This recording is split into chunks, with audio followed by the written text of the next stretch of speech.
Salut à toutes et à tous, nous sommes le dimanche 26 octobre 2025, vous êtes bien sur la chaîne Coinflex et c'est le débrief hebdo économique, financier et crypto, et tout ça évidemment en moins de 10 minutes comme presque à chaque fois.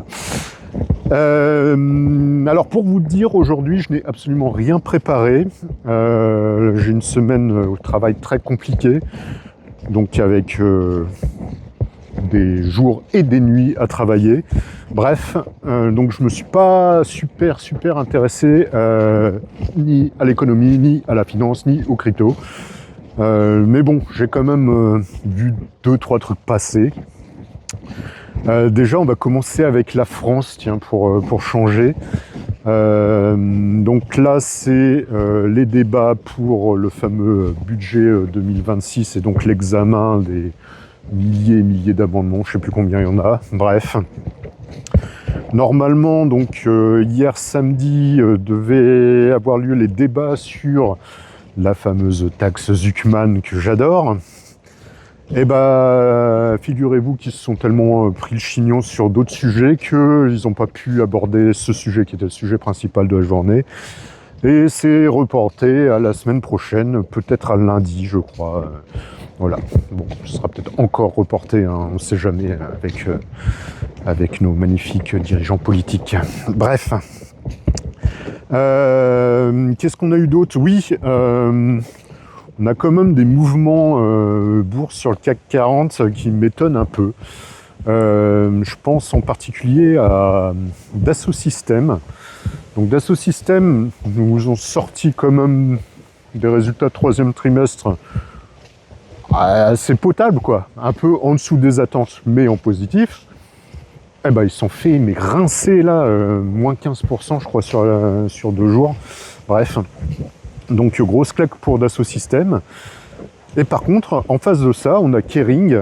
Donc Kering, c'est Luca Di Meo qui est arrivé à la direction, mais qui pour l'instant n'a pas fait grand-chose. Et donc eux, ils nous ont annoncé des résultats mauvais, mais un petit peu moins mauvais que prévu.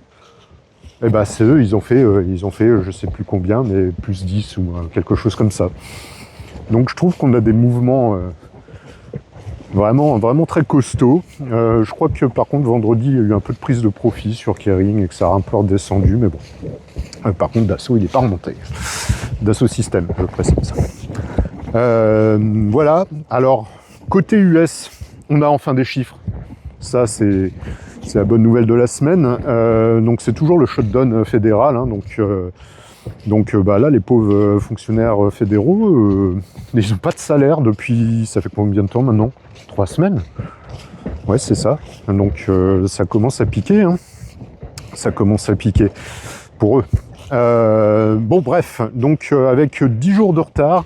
On a quand même eu les chiffres de l'inflation US.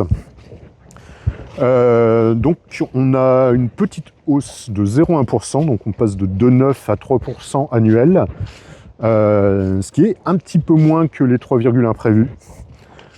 Et quoi vous dire, à part que les 3 indices phares américains ont apprécié la nouvelle, hein, puisqu'ils ont tous monté, SP500, Nasdaq, Dow Jones. Donc pourquoi pas, hein, c'est sûr que du coup ça annonce en effet, ça reste dans la continuité du fait que la Fed va continuer de baisser ses taux, hein, tout simplement. Donc voilà, donc ça continue de monter de ce côté-là. Qu'est-ce qu'on a eu? Ah ouais, on va parler un peu quantique, tiens, pour changer, un peu informatique quantique, parce qu'on a eu 2 annonces cette semaine. Donc on a Google qui nous annonce un algorithme de folie. J'en sais pas beaucoup plus, mais bon, a priori c'est vraiment un algo quantique balèze. Et à côté, on a IBM, donc qui ont fait pas mal de recherches sur un algorithme de correction, parce que le problème du quantique, c'est que il y a beaucoup d'erreurs qui se sont générées. Et a priori, donc leur algorithme de correction, qui est un très bon algorithme, ils arriveraient à le faire tourner sur des puces de base faites par AMD. Voilà, donc Donc en gros, ils sont en train de nous dire que le quantique, ça se rapproche à grands pas. Donc voilà, pourquoi pas. Moi, je me suis un peu exposé dessus, hein, donc pas un conseil en investissement, c'est vraiment du méga spéculatif.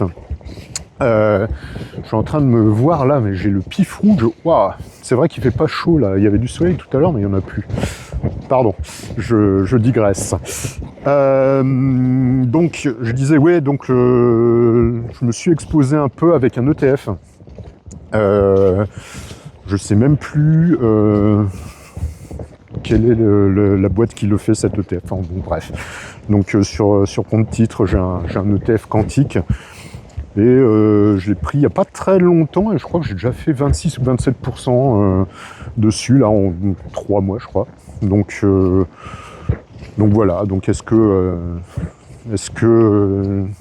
cette hausse est aussi due au rattrapage après les délires de Trump d'avril? Peut-être aussi, je sais pas. Voilà, je suis vraiment très très peu exposé, hein, je précise, c'est vraiment juste pour jouer, pour faire un peu spéculatif. Qu'est-ce qu'on a? Ouais, on a Alphabet aussi, l'action Alphabet, qui fait un peu de yo-yo, mais au final qui continue dans sa hausse. Puisqu'on a eu une annonce donc d'un énorme contrat entre Google et Anthropic. Donc Anthropic, la boîte d'IA qui fait Claude, si je ne dis pas de bêtises. Et donc a priori, donc ils ont signé un contrat de plusieurs dizaines de milliards de dollars concernant donc Google Cloud et surtout les TPU qui sont fabriqués par Google. Donc l'utilisation de millions de TPU pour Anthropic chez Google. Voilà. Donc l'action a monté, hein, le marché a apprécié. Qu'est-ce qu'on a d'autre? Ouais, d'ailleurs oui, je voulais vous parler de ça. Je sais pas si vous avez remarqué en ce moment sur vraiment les très gros de l'IA, hein, que ce soit donc ceux qui proposent une IA ou ceux qui proposent les pioches, on va dire, les pelles et les pioches, type Nvidia. Ils sont tous en train de se faire des petits entre eux, là, ça devient limite incestueux. On a Google avec Anthropic, on a OpenAI avec Oracle, enfin bon bref, on va appeler ça une économie circulaire, même si ça n'a rien à voir. Voilà. On pourrait appeler ça de la stratégie verticale, je sais pas, mais bon. J'ai l'impression en tout cas que voilà, qu'il se prépare quelque chose sur l'IA. Il y en a qui parlent de bulles, moi je crois pas du tout. Par contre je pense que ça va être un marché très fermé et que tous les gros se préparent à ça et que malheureusement ça va être compliqué pour les nouveaux arrivants de réussir à rentrer là-dedans, quoi. Parce que là on parle de centaines, de milliers, de milliards de dollars qui sont dépensés, il y a des annonces toutes les semaines, c'est un truc de fou, quoi. Enfin bref, c'était une petite réflexion dominicale. Qu'est-ce qu'on a eu d'autre d'intéressant? Ah ouais, alors là, sans transition, on va parler un peu crypto, puisque j'ai vu passer ça. Donc là, je crois que ça remonte un petit peu là, hein, depuis 2-3 jours, mais c'était un peu la cata sur la crypto. On ne sait pas trop si on est rentré en bear ou pas, bref. Par contre, il y a une bonne nouvelle. Il y a Hong Kong qui vient d'accepter un ETF spot pour Solana.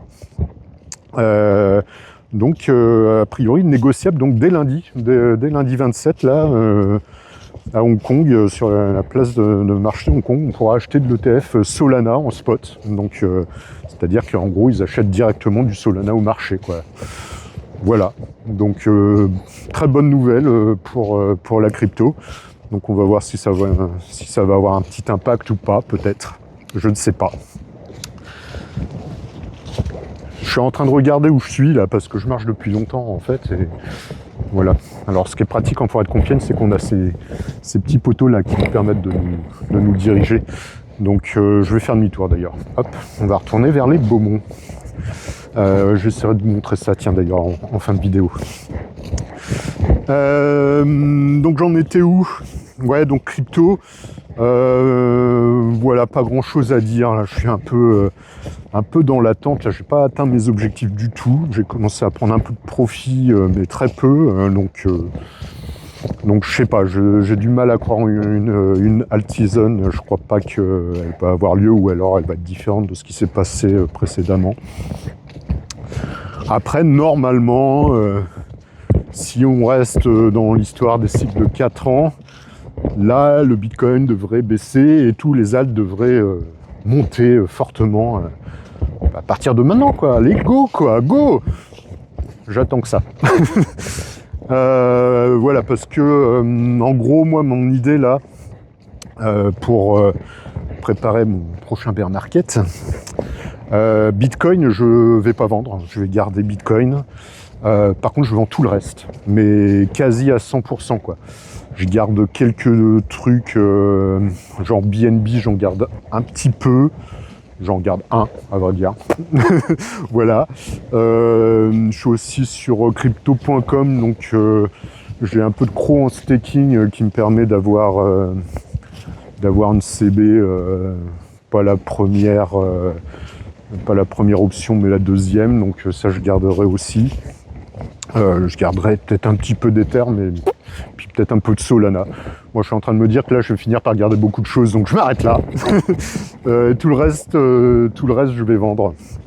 Voilà. Et puis, je réaccumulerai en priorité sur Bitcoin toujours. Je réaccumulerai quand on arrivera en bear. Et à mon avis, ça ne saurait tarder. Hein. Je pense que là, d'ici début 2026, peut-être printemps, je sais pas trop, on va commencer à avoir une belle baisse. Et vu les derniers mouvements, on se disait avec les institutionnels qui rentrent sur Bitcoin et tout, les États, machin, ça va peut-être moins baissé que d'habitude. Alors oui, je pense que ça va moins baisser que d'habitude. Mais par contre, ça ne m'étonnerait pas qu'on fasse au moins un petit moins 50%. Allez, à vrai dire, je pense même un petit moins 60%. On va voir. Alors ça va vous paraître bizarre, mais c'est vraiment ce que j'espère, qu'on aille à moins 60 ou au moins à moins 50. Bah, juste parce que ça permettra de réaccumuler à moindre prix, quoi. Donc je suis plutôt chaud pour ça, moi, hein, pas vous?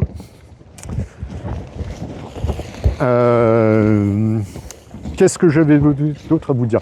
Il m'a perturbé, ce cycliste, je m'attendais pas à ce qu'il débarque derrière moi, là. Ouais, je voulais vous parler aussi d'Amazon, parce que donc je pense que tout le monde dans le monde est au courant. Il y a eu une panne, donc un bug. A priori, au début, ils pensaient que c'était au niveau de la gestion des DNS, mais bon, je crois qu'il y a eu un truc un peu plus grave. Bref, donc il y a eu des défaillances donc sur un des data centers, le premier d'ailleurs, le premier d'Amazon, cette semaine, je sais même plus quand c'était. Et on s'est quand même rendu compte qu'il y a beaucoup de choses qui tournent sur du AWS, donc c'est le cloud d'Amazon, puisqu'on a eu des pannes généralisées sur des gros fournisseurs de médias, genre Netflix, il y a eu Prime Video évidemment, des jeux Roblox, je crois, qui tournaient plus, enfin vraiment beaucoup de pannes dans le monde entier. Donc voilà, donc c'est bien qu'il n'y ait pas de monopole, hein, et que du coup il y ait plusieurs acteurs du cloud et que ça continue comme ça. Voilà. Alors étonnamment, donc il y a eu cette panne mondiale. Donc la dernière fois qu'il y avait eu un truc aussi grave, c'était avec la mise à jour CrowdStrike là, qui avait fait planter tous les Windows dans les aéroports, les machins. Du coup, ils avaient écran bleu, ils pouvaient plus redémarrer. Enfin bon, bref. Donc là, belle panne, et pourtant, le titre a augmenté. Voilà, pourquoi pas. Hein. Moi, je suis dessus, donc je suis content.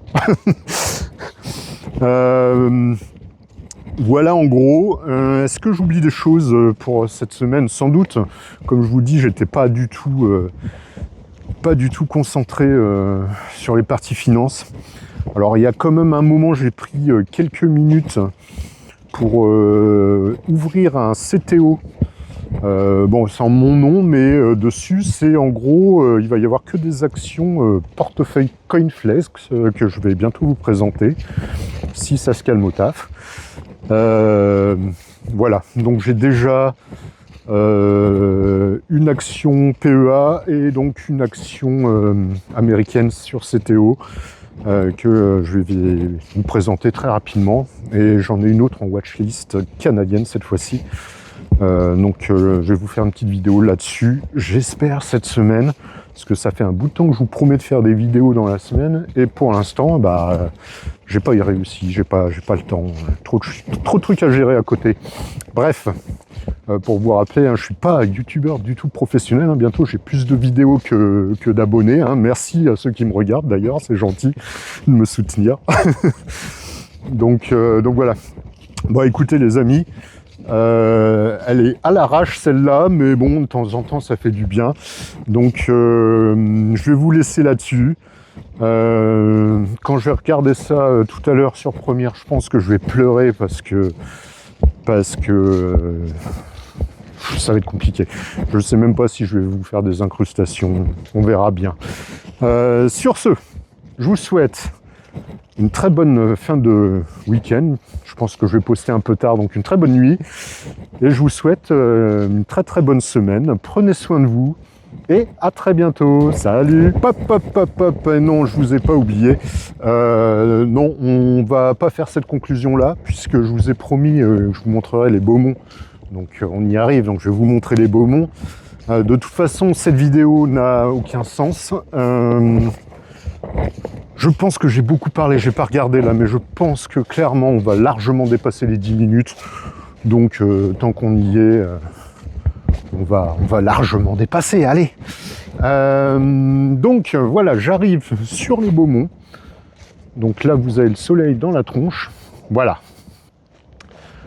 Alors c'est une très grande allée, donc qui a été faite par notre ami Napoléon III pour sa douce Eugénie. Donc je crois qu'elle fait un peu plus de 6 km de long.